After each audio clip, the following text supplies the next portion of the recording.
Hello again, and thank you for joining this Creative Leadership Group Executive Conversations podcast, created to offer a glimpse into the mind and surrounding world of a senior executive, to create paths for you to engage effectively and productively with individuals who make the most senior and strategic decisions in their company or organization.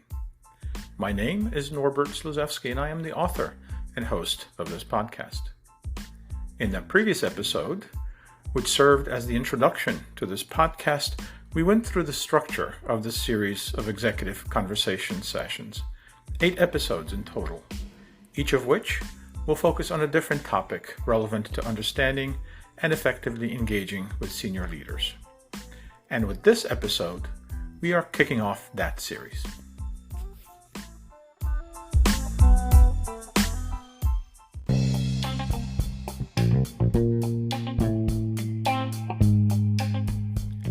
We call this session Executive Empathy, as before we get into the deeper engagement topics, we first have to explore the psychology of an executive, how they think, how they process the inputs which they're presented with each day, and how this leads to and connects with specific actions they undertake as a result. It's a bit like getting to know how the engine works before we press the accelerator pedal to rev up the RPMs. Executive empathy is a very rich topic, and we will devote 2 sessions to it.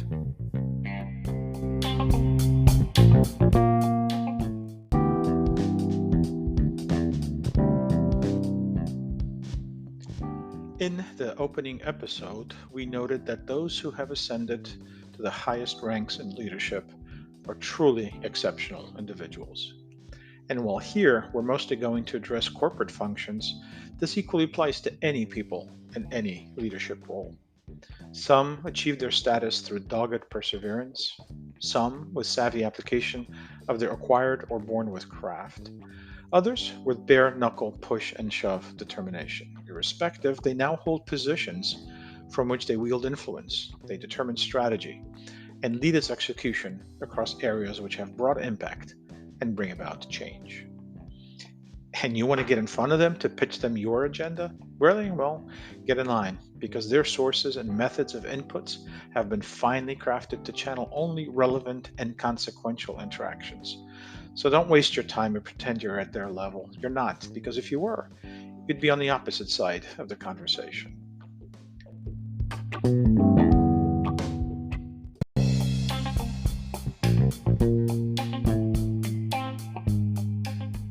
But not all is lost. They got there, and perhaps one day you will too.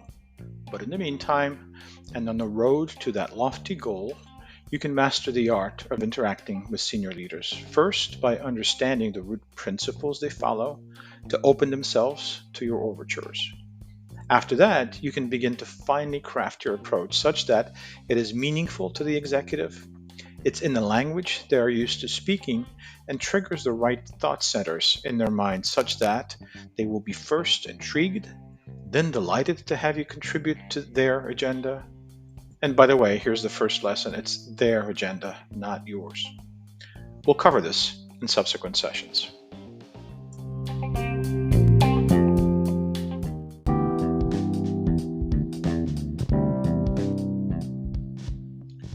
Let's begin and start with a few fundamental concepts. The first one goes to the root triggers which an executive reacts to in their role. While we all operate in these 2 dimensions of think and act, but within each of these spaces, the executive processes events in a unique and highly effective way, a way which allows them to capture key issues, analyze them efficiently, and transition to productive actions with a minimum effort and friction, making it feel as if decisions are made naturally, without stress, which in turn inspires their teams to act on their direction with confidence. I can't stress enough about the skill of compartmentalization. I think this may actually be the longest word in leadership lingo. Every executive has learned this skill, otherwise they would not be in their role. Mentally compartmentalizing issues which come before them is akin to a forklift, stacking crates in different parts of the executive's brain warehouse so as to organize them, label with a category which will later be used to aggregate, many issues into few, and finally sequence them for delivery out the production line of decisions and directives. If you've never observed the transportation logistics center with trucks simultaneously pulling into and away from loading docks with repackaged, relabeled, and resorted cargo, that's a pretty good visual analogy of the executive's brain at work.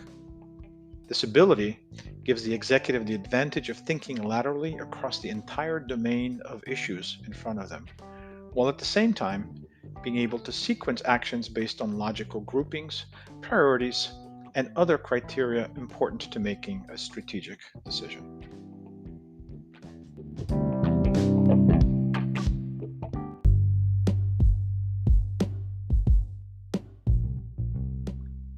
Then we shift over to the act dimension. And here, have you ever seen a senior executive actually do anything? I mean that in jest, of course, and that doing is really not in the job description of a senior leader. You won't find them working at the checkout counter or moving parts down the assembly line or even developing their own market analysis presentation before product launch.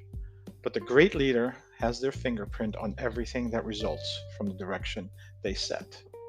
As noted earlier, seeing the executive effortlessly direct the flow of decisions gives confidence to the organization. It motivates individuals to follow their leader's direction and sets goalposts for effective execution. This is where you can observe the executive's act dimension in full view. Once a decision is crafted and communicated, the executive then has to inspire his teams to implement it effectively, while at the same time monitoring the process and reacting to unanticipated events. Fast failing, non performing activities, which then in turn becomes input into a new round of think activities leading to corrective actions. And so on it goes. And by the way, we'll cover a specific methodology executives use called PrEP, Position, Prod in session 6 of this podcast, fully dedicated to executive problem solving. Stay tuned.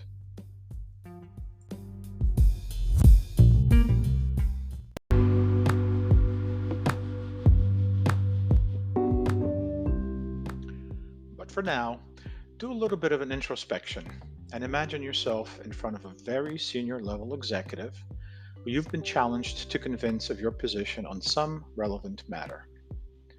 What is the first thing you will put forward as your leading statement? Think about this as I pause for a few seconds.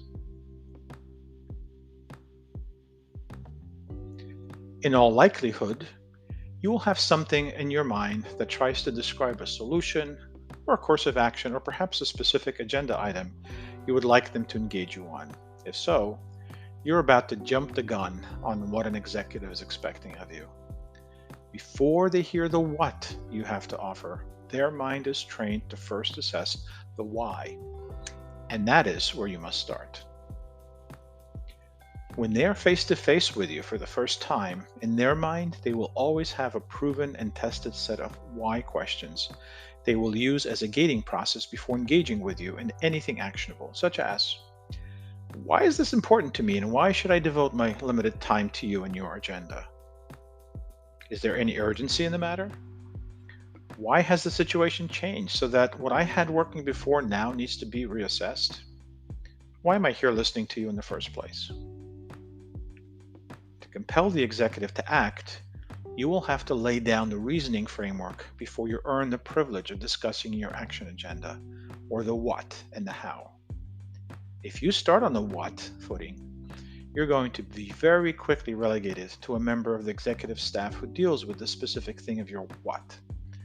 And at that point, you're done. Goodbye. Please come back and see me in a year or two when you've mastered the art of the executive conversation.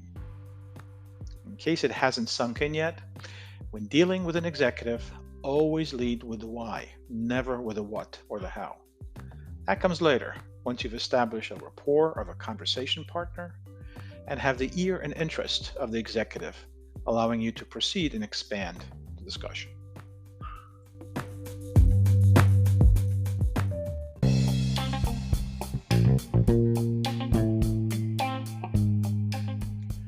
And then there is the human nature that every one of us is guilty of, and that is of weaving the important in between the unimportant, spinning stories so obtuse and convoluted that it feels like the ending and the fine point of the message is never to be reached. This is a lot of fun at the dinner table when friends and family show up, an opportunity for puns, jokes, and frivolous conversations, but at the C-suite, it's the death knell for your attempt to generate engagement and quickly punishes you with a, sorry, but you'll need to take that up with Steve or Sarah in the XYZ department. They have the time and can more closely analyze what you have to offer. Let's ask the question. What is the executive's most valuable commodity? It's time. Time is the only thing that is a non-variable to them. People, product, advice, funding, resources, all that can be expanded or contracted, but time is singular, non-fungible, and they have a limited amount of time to get things done. They can't expand it. Everything else can fall into their respective places, but time flows in one direction only, and you can never have enough of it. It is the most valuable commodity by far. Therefore, in communications with an executive, clarity prevails.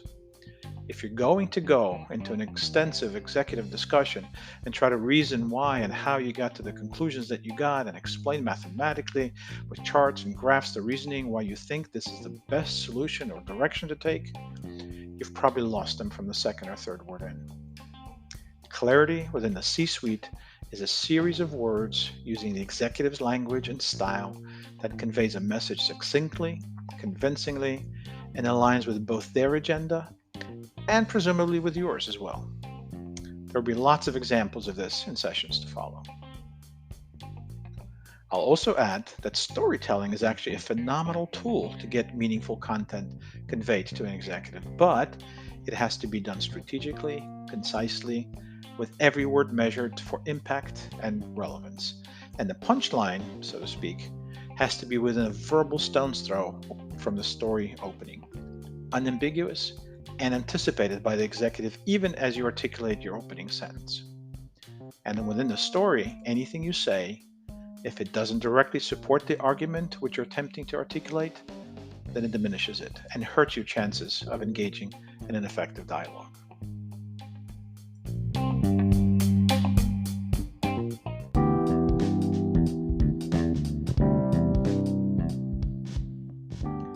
Let's summarize what was covered in this session. This episode was all about executive empathy, or how to put yourself in the frame of mind of a senior executive, to anticipate the reactions to your attempts to engage with them and understand how they think, act, and respond to various ways you may be attempting to influence their actions. We covered the two main dimensions of where an executive operates, the think and the act dimensions, and what priorities spur them to take action, ideally ones which favors your intent and plays into your agenda. We also went into how the executive is motivated by understanding the why ahead of the what, and how best to prepare for a conversation by bridging the why before you can effectively offer ideas, recommendations, proposed actions, and the like. And finally, we ended with a discussion of how the executive views time and why every engagement with them has to be about issues that are sequitur and presented in a strategic, concise, and relevant way, including through storytelling.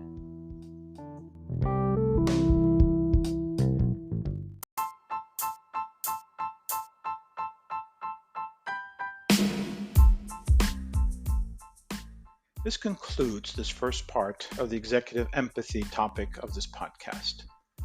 In the next segment, we'll continue with a discussion of value and price, and how the executive understands and reacts to these terms used in conversations. Hint, they are very different and lead down very different paths. Then the concept of price and cost will be covered. The context in which each is introduced is very, very relevant. And we will conclude with a few opportunity killers, actions to be avoided at all cost, and one specifically important one, which if not well understood, can completely and instantly derail you in your pursuit of executive engagement. Thank you for listening. My name is Norbert Sluzewski, and it has been a privilege to host this session of the Executive Conversations podcast, and I look forward to hosting you on our next session.